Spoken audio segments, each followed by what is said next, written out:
As my talk states, I'm going to be sharing some experiences and stories around how we can support leaders to create the conditions for continuous transformation. These stories and these areas of experience come from a number of different household name organisations I've worked with over the last 20 years or so. And one thing which comes to mind is well described by with this statement from Jack Welch being ex-CEO for General Electric. Around 20 years ago, he was able to create the most capitalized organization in the world. And one of the tenets that he shared is in this quote here: if the rate of change on the outside exceeds the rate of on the inside, the end is near. If the rate of change on the outside exceeds the rate of change on the inside, the end is near.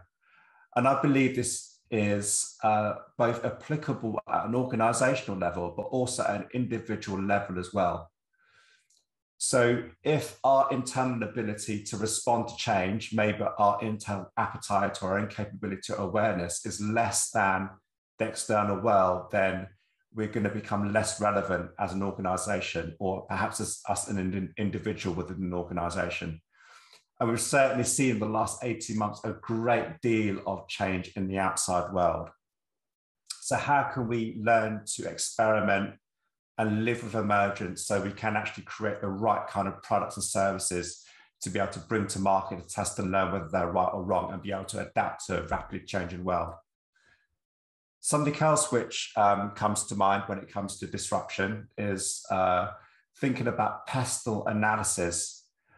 Pest analysis is a tool used to gain a macro picture of the industry that we're in, and it allows companies to form an impression of the factors which may impact them as a business within their industry. And it's made up of the following areas. So it could be around political change, economic, social, technological, legal, and environmental. So politically, we know that there's been a great deal of change. So in the last 5 years, the rise of populist governments, the move to perhaps more nationalism, and economically, we know that perhaps partly as an impact of COVID, stagflation may be happening to many economies, where there's an increase in inflation, but perhaps not a proportionate increase in GDP. Socially, we've seen a great deal of change in the last 18 months from an individual point of view, from an employee point of view. Perhaps how and where we want to work is rapidly changing. Technology is ever present, always changing, always shifts in the technological landscape. Legally as well, certainly within the UK, the consequence of huge movements such as Brexit is allowing more local governments or jurisdictions to actually change how regulations affect industries and companies. We also know that the COVID crisis is changing on a weekly, if not, or perhaps daily basis, how organizations need to respond to unexpected change. And also environmental. Let's not forget that the need to go carbon neutral, kind of ecological damage around the world. These are all emergent factors which are impacting companies and teams as well. So this is very much drawing the macro picture. Something else which is changing for many organizations is this phenomenon of business model disruption. So I'd just like to share one particular story which came to mind. This is a news article for the last week or two of the likes of Morrisons, so a large grocery supermarket retailer, partnering with Deliveroo. So Morrisons almost becomes a wholesaler, providing goods to Deliveroo, which Deliveroo then sell to their customers in a small number of minutes. They sell them, set the price, and deliver them to end customers. And almost Morrisons are behind the scenes. Customers may not even know that Morrisons actually acting as a wholesaler. So the business model between those two different organizations as they partner is changing quite rapidly. And this is just one of dozens of examples which we hear about week in, week out in the news. So business model disruption. So how can we as leaders or people who coach leaders help to continuously transform organizations? Because we cannot remain static. We cannot continue to offer the same processes and tools or the same operations or the same products or services to the market. And it all stems from how can leaders foster exploration and emergence. And I'd like to cover 4 different areas where leaders can do this. So one is help individuals test assumptions. And in fact, this kind of ties into quite nicely into Christina's talk just a few moments before mine.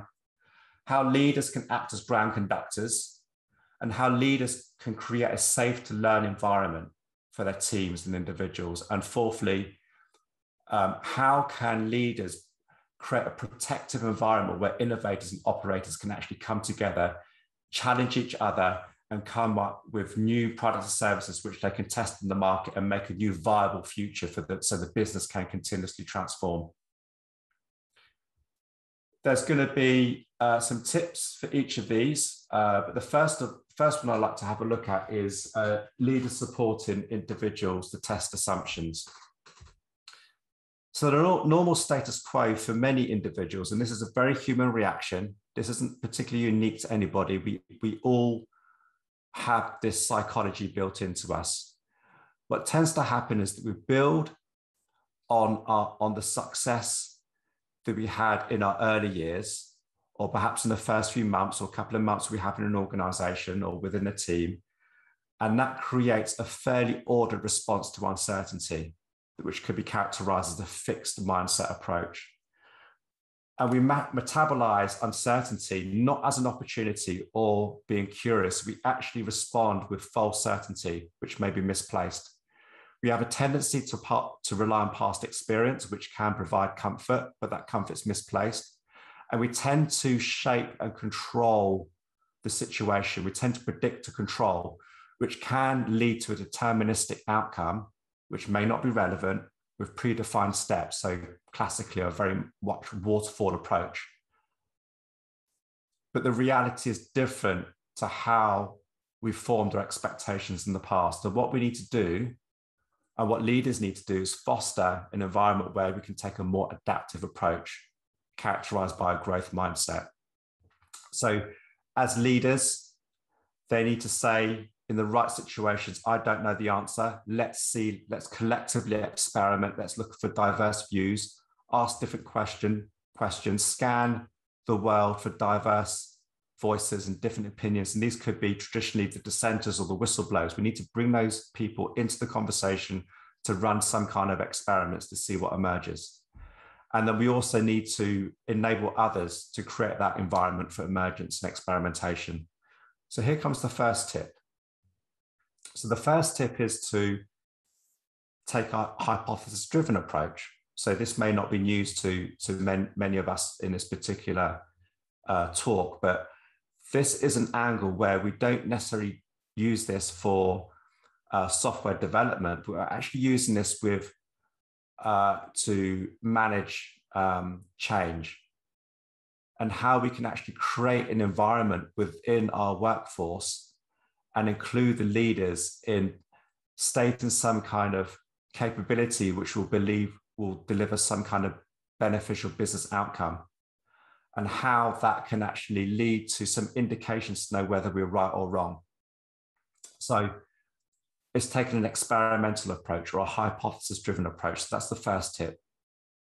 I'm going to be providing a real-life example of this in a few slides' time. The second area is around how leaders can become ground conductors. To help explain that, I'd like to bring on board the work of David Marquet, who wrote the fantastic book, Turn the Ship Around. And what he describes is organizations are typically hierarchical in this pyramid structure, as illustrated in this graphic here, where we have teams and individuals at the bottom of the organization. They're closest to the customers or the stakeholders. And so those teams and individuals at the bottom of the organization, they actually hold the information. But what tends to happen, information goes up the organization for all the different ranks, all the different middle managers to those at the top of the organization, for those leaders to make a decision and that decision to get passed back down through all those different layers again, for the teams and individuals at the bottom to make a decision or to carry out that decision. Though there's some detriments to this. One is the lead time is far too long. Let's suppose that lead time is 6 weeks. In a fast moving market where we need to continuously adapt, 6 weeks is just not going to cut it to run some experiment or to enable some kind of decision. If we want to outlearn and outcompete against the competition, then that long lead time is just not going to cut it. So how can we respond to this? So what leaders can do is what David Marquet describes, is to understand the dynamic between the amount of control we can afford individuals and teams, ensure that's proportional to the competency and clarity. The clarity is the mission. So what do we want to do in this quarter? What do we want to do in this sprint? What is the sprint goal? And ensure that individuals in that team have clear clarity of what that mission is and they actually contribute towards that mission as well. And also ensure they have a great deal of competency. If competency and clarity is low, then it's right that the amount of control those individuals have is also low, but that's not where we want to be. We want to be in the top right-hand corner where competency and clarity is high, and we leaders can actually afford individuals a great amount of control. Therefore, allowing more local decisions to happen, to run experiments with the market or the stakeholders, to reduce that lead time to actually bring something to market. So how that's actually done is incrementally. So let's suppose the team's in the bottom left-hand corner. We need to move them to the top right-hand corner. And there's a dynamic relationship here where we say we have the worker, or more accurately, the team member, and the team member saying, tell me what to do. So that's number one in the bottom right-hand corner. What the leader needs to do is respond with number two on the left. By not telling them what the answer should be, their response should be, tell me what you think. And then that individual, that team member says, okay, here's what I think.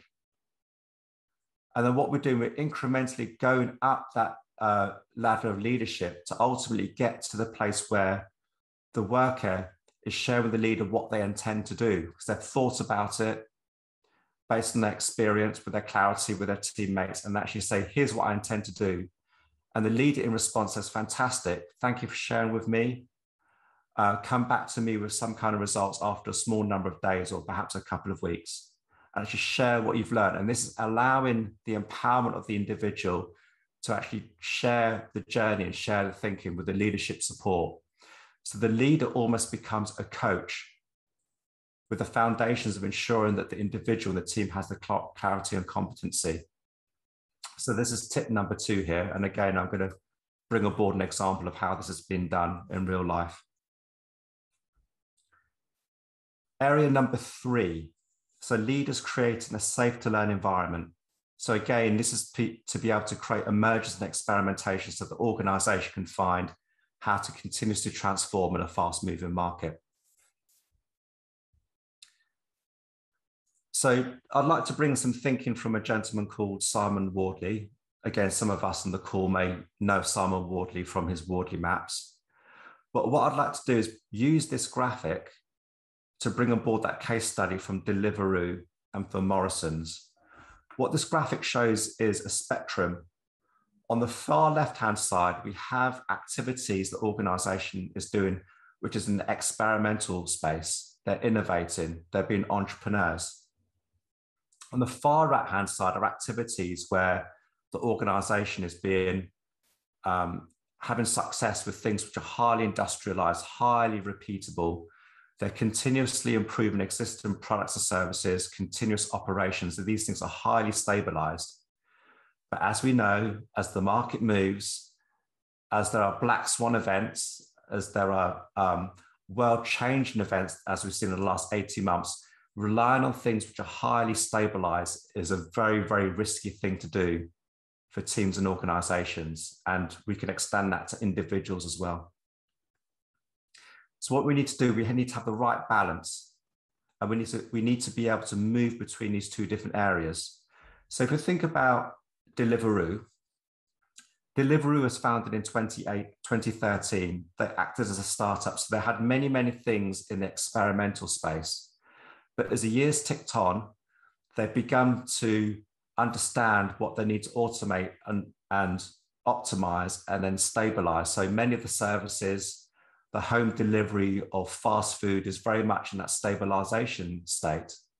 But they don't want to remain there. They want to also operate in the experimental stage, so the innovation side of the spectrum. Let's think about Morrison's. So Morrison's in 1899 was also a startup. So they're very much on the left-hand side. But as the years and decades moved on, they've gravitated towards the right-hand side. Things which are highly industrialized, they're scaled. Things are very much the same across their supermarket estate across the country. But Morrison's are also aware they shouldn't remain on the right-hand side. They should continuously adapt and improve. So you can see what they're doing here, their partnership with Deliveroo. Morrison's wants to partner with Deliveroo to begin to explore the left-hand side again. Let's innovate, let's experiment, let's see what's successful. Many things won't be successful. There may be many failures. So we need to create that safe to learn environment within Morrison's, like Deliveroo's had success with. A little bit more on this notion of the safe to learn environment. Let me bring on board the organisational psychologist, Ron Westrom. Westrom did some research around 20 years ago looking at the typical characteristics of organisations, and he mapped these into 3 cultural topologies: pathological, bureaucratic, and generative. Pathological organisations have the characteristics of being power orientated. Everyone's out for themselves. There's low coordination. There's no appetite for messengers. There's a great deal of fixed silos where there's no communication shown between those silos. Bureaucratic organizations are one which are orientated around rules. There's a modest appetite for cooperation, whereas generative organizations are one which are highly performance orientated. There's a high degree of cooperation between the silos, and my personal favorite, there's a great deal of bridging encouraged between those silos. Let me quickly bring on board an example from NASA, which started off as a very generative organization back in the late 50s and early 60s with their manned space program of Mercury and Apollo. They were highly generative. Managers and engineers spoke on a daily basis to their counterparts in other fields and other silos. And that created the success of those manned missions. But as time moved on, they moved more to a bureaucratic organization where information wasn't shared. And this actually resulted in the unfortunate, tragic, catastrophic accidents, such as the Challenger disaster in 1986. So this shows a natural movement which happens in organizations. So we need to be aware of this as leaders or as coaches who support leaders. Let me move on. So tip number 3 here is how can we enable safe to learn environments as leaders or those who coach leaders? And what I've described here is a piece of work that I've done for a number of organizations, and that is to create an adaptive governance process where we may have a number of different ideas. We go through this incremental governance process where we may come up with some lightweight experiments where we're looking at the problem solution fit, and we just build it and we bring it to a small proportion of the market, maybe with A/B testing. There we may just inform the CFO. Another area is that we may, if a few of those improve, those few we actually want to scale to more areas of the market. There we're exploring the product market fit. How far can we actually scale this particular success? Because we know it's successful for some customers. Because there could be some more CapEx, or if things fail, then there's going to be more impact, then perhaps we need to have slightly tighter governance. Of those few that succeed, we then scale it and then we operate it. But each time we incrementally get success with fewer and fewer of these experiments, we need to get tighter and tighter governance.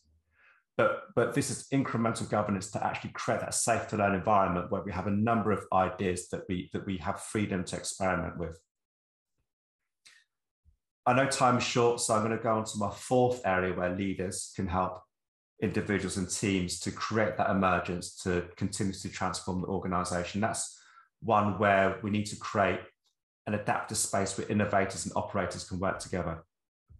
This brings on board the work of Mary Albin, the academic, and she knows there's tension between the entrepreneurial system and the operational system.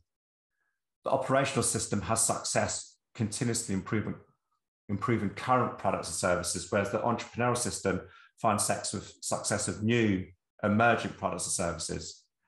And there's a tension between the two.